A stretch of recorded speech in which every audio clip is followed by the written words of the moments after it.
அனைத்து தொழில்நுட்ப தகவல்களையும் நம்ம மொழியில தெரிஞ்சுக்க நம்ம சேனலுக்கு சப்ஸ்கிரைப் பண்ணிட்டு பக்கத்துல இருக்கிற பெல் பட்டனையும் அழுத்திடுங்க. தமிழால் இணைந்த அனைவருக்கும் வணக்கம். ஸோ ஜியோ ஃபோன் பார்த்தோம் அப்படின்னா அஃபிஷியலாக நேற்று வந்து லான்ச் பண்ணிட்டாங்க. ஸோ அதை பற்றி பிரத்யேகமாக நம்ம ஒரு லைவ் செஷனுமே பண்ணியிருந்தோம். ஸோ நம்ம லைவ் பண்ணதுக்கான காரணமே ஏதாவது சந்தேகங்கள் இருந்தால் அதை அதிலேயே சொல்லிடலாம் அப்படிங்கிறதுக்காக தான். அதையும் தாண்டி பல்வேறு சந்தேகங்கள் நமக்கு கமெண்ட்ஸில் வந்திருக்கு. ஸோ அதுக்காக தான் இந்த frequently ask questions video. So இதில் ஜியோ ஃபோன் பற்றின காமனாக இருக்கிற கொஸ்டின்ஸ்க்கான பதில்கள் தான் இந்த வீடியோவில் நம்ம பார்க்க போகிறோம்.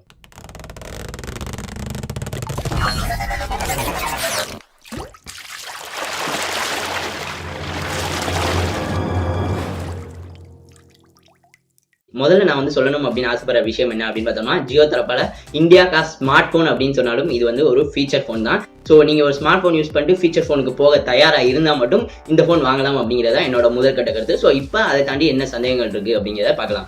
ஸோ முதல்ல பார்த்தோம் அப்படின்னா இந்த ஃபோன் வந்து சிடிஎம்ஏவா அப்படிங்கிற மாதிரி ஒரு சில சந்தேகங்கள் இருந்துச்சு. இல்லை இது முழுக்க ஜிஎஸ்எம் தான். ஸோ எதனால அப்படின்னு பார்த்தோம்னா சிம் கார்டு பற்றி அவங்க எதுவுமே குறிப்பிடல அப்படிங்கிற ஒரு காரணத்துக்காக தான். ஸோ இந்த ஃபோன் பார்த்தோம் அப்படின்னா ஃபோன் மட்டும் தனியாக வரும். ஸோ இந்த ஃபோனுக்கான ஒரு பிரத்யேகமான ஜியோ சிம் வந்து நம்ம ஜியோ ஸ்டோர்ஸில் ஆதார் கார்டை காமிச்சு இகேஒய்சி மூலமாக கூடிய சீக்கிரமாக வந்து நம்ம வாங்கிக்கலாம். ஸோ அந்த சிம்மை இதில் பயன்படுத்திக்கலாம். ஸோ இந்த ஃபோன் வந்து முழுக்க ஜிஎஸ்எம் தரப்பால் வரதான். ஸோ அடுத்து பார்த்தோம் அப்படின்னா டியூவல் சிம்மா இருக்குமா அப்படிங்கிற மாதிரி ஒரு சில லீக்ஸ் நம்ம கவர் பண்ணியிருந்தோம். ஸோ இந்த ஃபோன் பார்த்தோம் அப்படின்னா ஒரு சிங்கிள் சிம்மோட வரப்போகுது அப்படிங்கிற மாதிரி சொல்லியிருந்தாங்க. ஸோ இதற்கான பிரத்யேகமான ஒரு விளக்கம் என்ன அப்படின்னு பார்த்தோம்னா, இந்த ஜியோ ஃபோன் அப்படிங்கிறது அவங்க நேற்று ஸ்டேஜை வச்சு ஒரு ஃபோன் தான் அறிவிச்சாங்க. பட் ஜியோ ஃபோன் அப்படிங்கிற அந்த பேரில் சில மாற்றங்களோட பல்வேறு ஃபோன்ஸ் வந்து வரப்போகுது. ஸோ அந்த ஒரு வகையான ஃபோன்ஸில் வந்து டூவல் சிம் இருக்கும் அப்படிங்கிறத நம்ம வந்து எதிர்பார்க்கலாம். அடுத்து பார்த்தோம் அப்படின்னா அவைலபிலிட்டி. ஸோ ஆகஸ்ட் 24 இந்த ஃபோன் வந்து அஃபிஷியலாக வந்து ஸ்டார்ட் ஆகுது சேல்ஸுக்கு. ஸோ அப்போ நீங்கள் வந்து ஜியோ ஸ்டோர்ஸ் இல்லைனா மை ஜியோ ஆப் மூலமாக இல்லை ஜியோ.com எதில் வேணாலும் நீங்கள் வந்து ப்ரீ புக்கிங் பண்ணிக்கலாம். ஸோ செப்டம்பர்லேருந்து அவங்க வந்து ஷிப்மெண்ட் பண்ணுவோம் அப்படின்னு சொல்லியிருக்காங்க. ஸோ இது அவங்க சொல்கிறப்பே பார்த்தோம் அப்படின்னா ஃபர்ஸ்ட் கம் ஃபர்ஸ்ட் அவுட் அப்படின்னு சொல்லியிருக்காங்க. ஸோ இதை வந்து நீங்கள் வந்து ஃப்ளாஷ் எல்லாம் வந்து நினச்சிக்கோங்க. 5 லட்சம் யூனிட்ஸ் வச்சிருக்காங்க அப்படின்னா அந்த 5 லட்சம் யூனிட்ஸ் சீர்ற வரையும் மட்டும்தான் சேல் பண்ணுவாங்க. ஸோ அடுத்து பார்த்தோம் அப்படின்னா ஹாட்ஸ்பாட். ஸோ ஹாட்ஸ்பாட் பற்றி பல்வேறு சந்தேகங்கள் இருக்குது. ஸோ ஹாட்ஸ்பாட் இருக்கும் அப்படிங்கிற மாதிரி தான் பல்வேறு லீக்ஸில் நம்ம வந்து கவர் பண்ணியிருந்தோம். பட் ஃபோன் லான்ச் ஆனப்போ ஹாட்ஸ்பாட் பற்றி அவங்க குறிப்பிடவே இல்லை. ஸோ இதற்கு பார்த்தோம் அப்படின்னா நான் ஆல்ரெடி சொன்ன பார்த்து தான். ஸோ ஜியோ ஃபோனில் பல்வேறு சின்ன மாற்றங்களோட பல்வேறு வேரியன்ட்ஸ் வந்து அறிமுகப்படுத்த போகிறாங்க. ஸோ அப்படி வர வேரியண்ட்டில் ஸ்னாப் டிராகன் ப்ராசஸர் பேஸில் வர வேரியண்ட்டில் வந்து ஹாட்ஸ்பாட் இருக்கும் அப்படின்னு சொல்லி இப்போதைக்கு நமக்கு வந்திருக்க தகவல்கள் வந்து சொல்லுது. அடுத்து பார்த்தோம் அப்படின்னா ஓஎஸ். ஸோ ஓஎஸ் பார்த்தோம் அப்படின்னா இதில் வந்து ஒரு கஸ்டம் ஓஎஸ் வந்து யூஸ் பண்ணுறாங்க. ஸோ இது வந்து ஆண்ட்ராய்டு அந்த மாதிரி எதுவுமே கிடையாது. இது பார்த்தோம் அப்படின்னா ஃபயர்பாக்ஸ் பேஸில் வந்துருக்க ஒரு ஓஎஸ், ஃபீச்சர் ஃபோனுக்கான ஒரு ஓஎஸ்.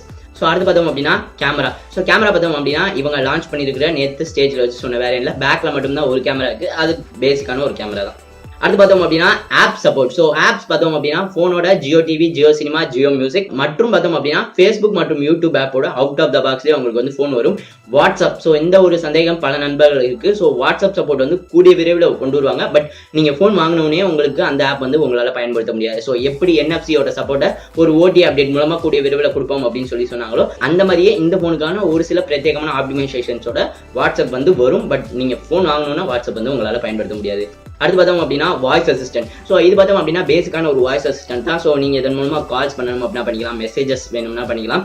மேலும் பேசிக்கான கூகுள் சர்ச்சில் நீங்கள் வேணும் அப்படின்னு சர்ச் பண்ணுறதை இதன் மூலமாக வாய்ஸ் மூலமாக கேட்டு பயன்படுத்திக்கலாம். ஸோ ஒரு பேசிக்கான வாய்ஸ் அசிஸ்டன்ட்டோட வருது.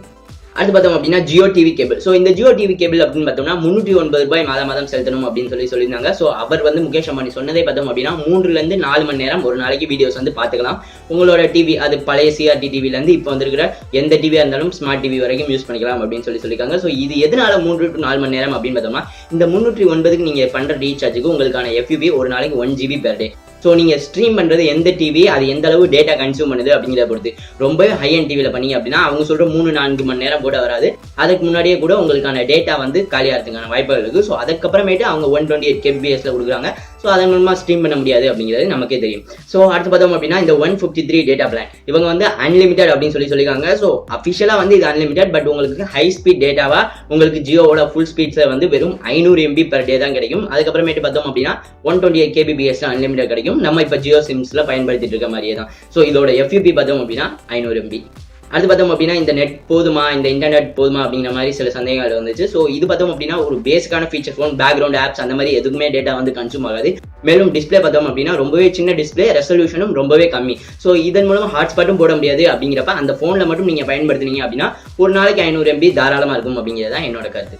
அடுத்து பார்த்தோம் அப்படின்னா ரீசார்ஜ் பண்ணல அப்படின்னாலும் கால்ஸ் கிடைக்குமா அப்படிங்கிற போல பல்வேறு சந்தேகங்கள் வந்திருக்கு. இதுக்கு காரணம் என்ன அப்படின்னு பார்த்தோம்னா, லான்ச் ஈவெண்ட்ல அவங்க சொன்னது உங்களுக்கு லைஃப் டைம் கால்ஸ் ஃப்ரீ அப்படின்னு சொல்லியிருந்தாங்க. பட் இது வந்து பிரத்யேகமான ஒரு சில ஆஃபர் மாதிரி கிடையாது. ஸோ இதுவுமே வந்து நம்ம பேசிக்கா நம்ம இப்போ பயன்படுத்துகிற ஜியோ சிம் மாதிரியே தான். ஸோ நீங்க ஒரு டேட்டா பேக் போட்டீங்க அப்படின்னா அந்த வேலிடிட்டி வரையும் உங்களுக்கு கால்ஸ் வந்து மெசேஜஸ் எல்லாமே வந்து ஃப்ரீயா கிடைக்கும். பட் நீங்க டேட்டா பேக் எதுவுமே போடல அப்படின்னீங்கன்னா உங்களுக்கு கிடைக்காது. ஸோ இதுக்கு பேசிக்கான காரணம் என்ன அப்படின்னு பார்த்தோம்னா, ட்ராயில வந்து ஒரு ரூல் இருக்கு.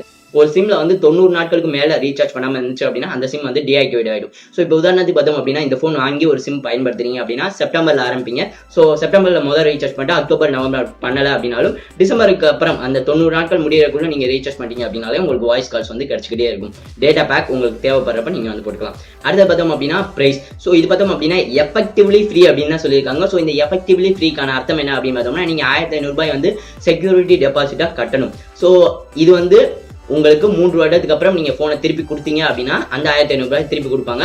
ஸோ அதனாலதான் இது வந்து ஃப்ரீ அப்படின்னு சொல்றாங்க. பட் நீங்க செலுத்த வேண்டிய தொகை 1500 அப்படிங்கிறது ஒரு கன்ஃபார்மான ஒரு விஷயம். அடுத்தது பார்த்தோம் அப்படின்னா, 3 வருடத்துக்கு அப்புறமும் போனை நம்மளே வச்சுக்கலாமா அப்படிங்கிற மாதிரி ஒரு சில சந்தேகங்கள் வந்திருக்கு. ஸோ அந்த போனை வந்து மினிமம் 3 வருடத்துக்கு அப்புறம் நீங்க திருப்பி கொடுத்தீங்க அப்படின்னா அந்த 1500 ரூபாய் உங்களுக்கு வந்து திருப்பி கொடுப்பாங்க. ஸோ இதற்காக அந்த 3 வருடம். ஸோ உங்களுக்கு போன் பிடிச்சிருக்கு, நீங்க தொடர்ந்து பயன்படுத்தணும் அப்படின்னு நினைச்சீங்கன்னா தாராளமா பயன்படுத்திக்கலாம். போனை திருப்பி கொடுக்கணும், கண்டிப்பா கொடுக்கணும் அப்படிங்கிற எந்த ஒரு அவசியமும் கிடையாது. ஸோ இந்த ஜியோ போன் நான் வாங்குவேன்னா பர்சனலாக கேட்டீங்க அப்படின்னா ஹாட்ஸ்பாட் இருக்கும் அப்படிங்கிற ஒரு மிகப்பெரிய ஒரு இது இருந்துச்சு. மேலும் இதற்கான ரொம்பவே எக்ஸ்க்ளூசிவான டேட்டா பிளான்ஸ் இருக்கும் அப்படின்னு சொல்லி பர்சனலாக நான் எதிர்பார்த்தேன். இப்போ லான்ச் பண்ணிக்க பார்த்தீங்க அப்படின்னா 153 இருக்கு, ஒரு நாளைக்கு 500 MB per day. So full ஸ்பீட்ல நான் சொல்றது. அதே மாதிரி 309 இந்த ஜியோ டிவி கேபிளுக்கான அந்த ஒரு ஆப்ஷன் நீங்க போனீங்க அப்படின்னாலும் உங்களுக்கு இப்போ 399 இருக்கிறது தான் கிடைக்குது. ஓவராலா பாக்குறப்ப எனக்கு இந்த ஒரு போன் வந்து கண்டிப்பா வாங்கணும் அப்படிங்கிற மாதிரி எனக்கு பர்சனலா தோணல. பட் இந்த போன் அவங்க அபிஷியலா அனௌன்ஸ் பண்ணதே யாருக்காக அப்படின்னு பார்த்தோம்னா, ஃபீச்சர் போன் பயன்படுத்துறவங்களும் 4G வந்து பயன்படுத்தணும் அப்படிங்கிறதுக்காக தான்.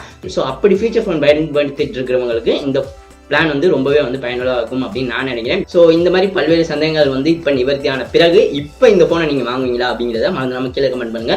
இதையும் தாண்டி ஏதாவது சந்தேகங்கள் இருந்தால் அதையும் மறந்துடாம கீழே கமெண்ட் பண்ணுங்க. இந்த வீடியோ பிடிச்சிருந்தா இந்த வீடியோ மறந்துடாம லைக் பண்ணுங்க. மேலும் ஜியோ போன் பத்தி பல்வேறு நண்பர்கள் பல்வேறு சந்தேகங்கள் இருக்கு. ஸோ இந்த வீடியோ மறந்துடாம ஷேர் பண்ணுங்க. டெக் சட்டியாருக்கு இன்னும் சப்ஸ்கிரைப் பண்ணாருன்னா மறந்துடாம சப்ஸ்கிரைப் பண்ணுங்க. இந்த நாள் இனிய நாளாக அமையட்டும். நன்றி.